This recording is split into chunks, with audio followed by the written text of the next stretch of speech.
بسم اللہ الرحمن الرحیم۔ عزیز طلبہ، السلام علیکم ورحمۃ اللہ وبرکاتہ۔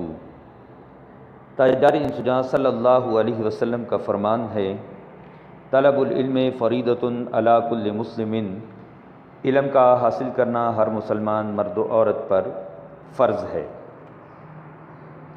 آج ہم کتاب تعلیم و تربیت کے باب سلیقہ و تہذیب کے پہلے سبق طہارت و نظافت کے آداب کے بارے میں سیکھیں گے۔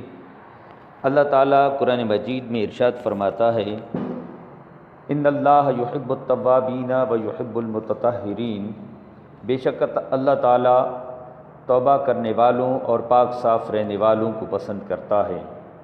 لہذا جو شخص اللہ کا محبوب اور پسندیدہ بننا چاہتا ہے وہ طہارت و نظافت کا خاص خیال رکھے۔ سرکار مدینہ صلی اللہ علیہ وسلم کا ارشاد ہے، الطہور شطر الایمان، صفائی ایمان کا حصہ ہے۔ دوسرے مقام پر آقا کریم صلی اللہ علیہ وسلم نے ارشاد فرمایا، طہارت و نظافت آدھا ایمان ہے۔ آدھا ایمان روح کی طہارت و نظافت ہے اور آدھا ایمان بدن کی طہارت و پاکیزگی ہے۔ روح کی طہارت سے مراد یہ ہے کہ آدمی کفر و شرک، گمراہی اور نافرمانی کی نجاستوں سے خود کو پاک کرے، اس کا عقیدہ صالح ہو اور اس کے اخلاق اعلیٰ و پاکیزہ ہوں۔ بدن کی طہارت و پاکیزگی یہ ہے کہ ظاہری نجاست و گندگی سے خود کو پاک و صاف رکھے، یعنی اس کا ظاہر اور باطن دونوں خوبصورت ہوں۔ اس کے علاوہ کچھ ایسے اوصاف ہیں جن کو اپنا کر انسان خود کو بہتر بنا سکتا ہے۔ مثلا جب کوئی بھی شخص سونے کے بعد نیند سے بیدار ہو تو سب سے پہلے اپنے ہاتھوں کو دھوئے اور پھر کسی اور چیز کو ہاتھ لگائے۔ جب قضاء حاجت کے لیے جائے تو ننگے پاؤں جانے سے پرہیز کرے، بلکہ پاؤں میں کوئی جوتا ہو، سر کو ٹوپی یا رومال سے ڈھانپ لے اور بیت الخلاء میں داخل ہونے سے پہلے یہ دعا پڑھے، اللہم انی اعوذ بک من الخبث والخبائث، اے اللہ تیری پناہ چاہتا ہوں شیطانوں سے، ان شیطانوں سے جو مذکر ہیں اور ان سے بھی جو مؤنث ہیں۔ بیت الخلاء میں اپنا رخ یا پیٹھ قبلہ کی طرف نہ کرے اور حاجت سے فارغ ہونے کے بعد پانی سے استنجا کرے اور بعد میں اچھی طرح اپنے ہاتھ صابن سے دھو لے۔ بیت الخلاء سے نکلنے کے بعد یہ دعا پڑھے، الحمدللہ الذی اذھب عنی العذا وعافانی، اللہ تعالیٰ کا شکر ہے جس نے مجھ سے تکلیف دور فرمائی اور مجھے عافیت بخشی۔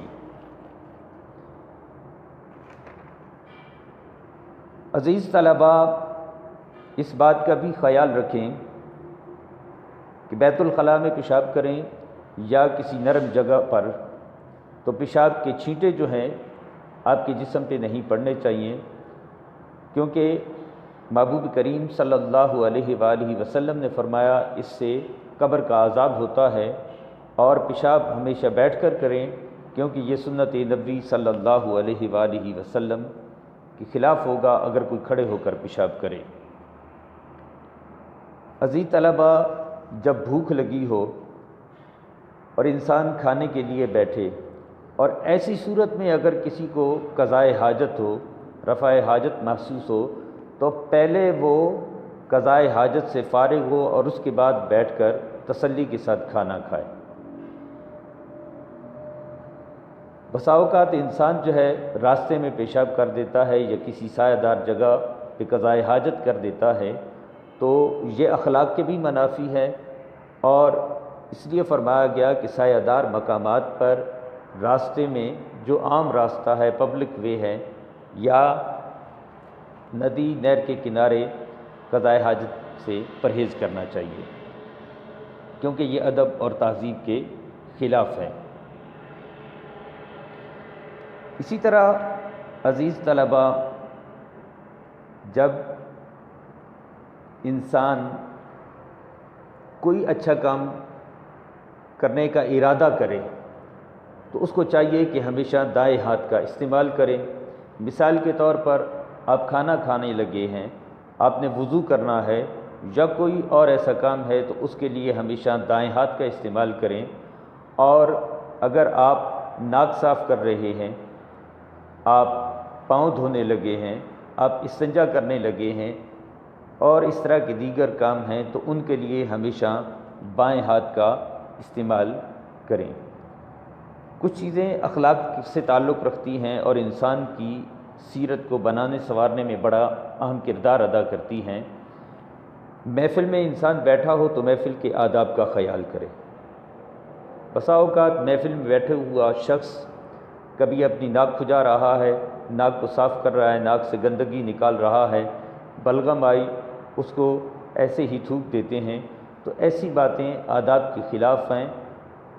اگر ناک صاف کرنی ہو یا بلغم آئی ہو تو اس کے لیے جو مختص جگہ ہے وہاں پر جا کر اپنی اس ضرورت سے حاجت سے فارغ و تسلی کے ساتھ دوسروں سے نگاہ بچا کر اگر محفل میں ہی کام کرنا ہو تو ایسی مجبوری کی صورت میں آپ رومال کا استعمال کر سکتے ہیں، ورنہ رومال بھی اس کام کے لیے استعمال کرنے سے پرہیز کریں۔ عزیز طلباء، انسان کو ہر وقت جو ہے حالت وضو میں رہنا چاہیے، یہ بڑے اجر و ثواب کی بات ہے، لیکن بسا اوقات انسان ہر وقت وضو نہیں کر سکتا، یا وہ وضو کا ارادہ کرتا ہے، پانی میسر نہیں ہے، تو اگر پانی میسر نہ ہو تو عزیز طلباء ہم تیمم کر سکتے ہیں۔ وضو کرتے وقت ویسے کریم آقا صلی اللہ علیہ وسلم کا فرمان ہے، حدیث کا مفہوم ہے کہ ہر وہ کام، اچھا کام جس کے شروع میں بسم اللہ نہ پڑھی جائے وہ بے برکت رہتا ہے۔ تو جب ہم وضو کریں تو وضو کرنے سے پہلے بسم اللہ الرحمن الرحیم پڑھ لیں، اور دوران وضو ہم یہ دعا پڑھیں، اشہد ان لا الہ الا اللہ وحدہ لا شریک لہ واشہد ان محمدا عبدہ ورسولہ اللہم اجعلنی من التوابین واجعلنی من المتطہرین، جس کا ترجمہ ہے میں گواہی دیتا ہوں اللہ کے سوا کوئی معبود نہیں، وہ یکتا ہے، اس کا کوئی شریک نہیں، اور میں گواہی دیتا ہوں کہ محمد صلی اللہ علیہ وسلم اللہ کے بندے اور اس کے رسول ہیں۔ اے اللہ مجھے ان لوگوں میں شامل فرما جو بہت زیادہ توبہ کرنے والے، بہت زیادہ پاک و صاف رہنے والے ہیں۔ جب انسان وضو سے فارغ ہو جائے تو اس وقت یہ دعا پڑھے، سبحانک اللہم وبحمدک اشہد ان لا الہ الا انت استغفرک واتوب الیک۔ اے اللہ تو پاک و برتر ہے، اپنی حمد و ثنا کے ساتھ میں گواہی دیتا ہوں کہ کوئی معبود نہیں مگر تو ہی ہے، میں تجھ سے مغفرت کا طالب ہوں اور تیری طرف رجوع کرتا ہوں۔ وضو کی فضیلت کے بارے میں محبوب کریم صلی اللہ علیہ وآلہ وسلم نے ارشاد فرمایا، قیامت کے روز میری امت کی نشانی یہ ہوگی کہ ان کی پیشانیاں اور وضو کے اعضاء نور سے جگمگا رہے ہوں گے۔ تو بس جو شخص اپنے نور کو بڑھانا چاہتا ہے بڑھا لے، یعنی ہمیں ہر وقت وضو کرنا چاہیے، باوضو رہنا چاہیے، وضو کریں اور اس کو کوشش کریں کہ تادیر قائم رکھیں، اگر ٹوٹ جائے تو پھر دوبارہ وضو کر لیں، اور وضو کے علاوہ مسواک کا ہمیں اہتمام کرنا چاہیے۔ یہ اللہ کے محبوب صلی اللہ علیہ وسلم کی بہت پیاری سنت ہے۔ سرکار نے تو یہاں تک فرمایا مجھے اپنی امت کی تکلیف کا خیال نہ ہوتا تو میں پابندی کے ساتھ مسواک کا حکم دیتا۔ اور سرکار کی بارگاہ میں ایک دفعہ کچھ لوگ آئے، ان کے دانت پیلے تھے تو فرمایا مسواک کیا کرو۔ عزیز طلبہ، اس بدن کا انسان پر حق ہے، اس لیے ہمیں چاہیے کہ ہفتے میں ایک دفعہ غسل کا اہتمام کریں، نہا لیں، اور جمعہ کے دن اہتمام کے ساتھ غسل کرنا چاہیے، کیونکہ یہ محبوب کریم علیہ السلام کی سنت ہے۔ اچھے کپڑے پہن کر، خوشبو لگا کر نماز جمعہ میں انسان کو شرکت کرنی چاہیے، کیونکہ نبی کریم علیہ السلام نے فرمایا کہ امانت کی ادائیگی آدمی کو جنت میں لے جاتی ہے۔ صحابہ کرام رضوان اللہ تعالی علیہم اجمعین نے پوچھا، یا رسول اللہ صلی اللہ علیہ وسلم امانت سے کیا مراد ہے؟ فرمایا ناپاکی سے پاک ہونے کے لیے غسل کرنا، اور اس سے بڑھ کر اللہ تعالیٰ نے کوئی امانت مقرر نہیں کی، بس جب آدمی کو نہانے کی حاجت ہو تو غسل کر لیں۔ اور یہ بات یاد رکھیں، انسان جب ناپاک ہو تو مسجد میں جانا، مسجد سے گزرنا یہ مناسب نہیں ہے، جائز نہیں ہے۔ اگر کوئی صورت ممکن نہ ہو اور اس کا گزرنا مسجد سے ضروری ہو جائے تو پھر تیمم کر کے وہ وہاں سے جا سکتا ہے۔ اور انسان کے بال ہیں، سر کے بال ہوں، داڑھی کے بال ہوں، یہ سنوارنا انسان کی زیب و زینت ہے۔ ان کو تیل لگائیں، جو بڑے ہوئے بال ہیں ان کی نوک پلک کریں، داڑھی کے بالوں کو کی نوک پلک کریں، ان کو سنواریں، اور ناخن وغیرہ ہیں ان کو ترچنا چاہیے، بہت بڑے ہوئے نہ ہو، اور سب سے بڑی بات یہ ہے کہ ان میں میل کچیل نہ ہو، صاف ہوں، کیونکہ اگر میل کچیل ہوگی تو یہ انسان کے جسم میں جائے گی۔ جب ہم کھانا کھاتے ہیں یہ کھانے کے ذریعے ہمارے بدن میں جائے گی، پیٹ میں، اور اس سے انسان پیٹ کی بیماریوں کا شکار ہوتا ہے۔ عزیز طلبہ، انسان کے اچھے اوصاف میں یہ بات بھی شامل ہے کہ اسے اگر چھینک آئے تو وہ اس وقت اللہ کا شکر ادا کرے، اور اس کی زبان پہ یہ کلمہ آنا چاہیے الحمدللہ، جس کا مطلب ہے اللہ تعالیٰ کا شکر۔ اور اگر کوئی شخص پاس بیٹھا ہے تو وہ اسے پھر جواب میں یہ کہے کہ یرحمک اللہ، اللہ آپ پر رحم فرمائے۔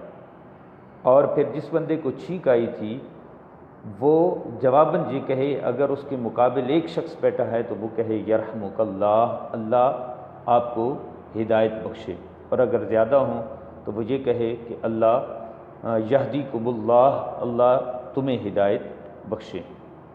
عزیز طلبہ، جیسا کہ پہلے عرض کیا کہ جمعے پہ جائیں تو خوشبو لگائیں، اس کے علاوہ بھی خوشبو کا اہتمام کرنا چاہیے۔ یہ محبوب کریم صلی اللہ علیہ وسلم کی پیاری سنت ہے۔ امید ہے آج کا یہ جو سبق ہم نے پڑھا ہے آپ کو سمجھ آیا ہوگا۔ میں والدین سے آخر میں گزارش کروں گا کہ وہ اپنی نگرانی میں بچوں کو یہ سبق یاد کروائیں اور بچوں کی تربیت میں ہمارے ساتھ تعاون فرمائیں۔ اللہ رب العزت ہم سب کا حامی و ناصر ہو۔ السلام علیکم ورحمۃ اللہ۔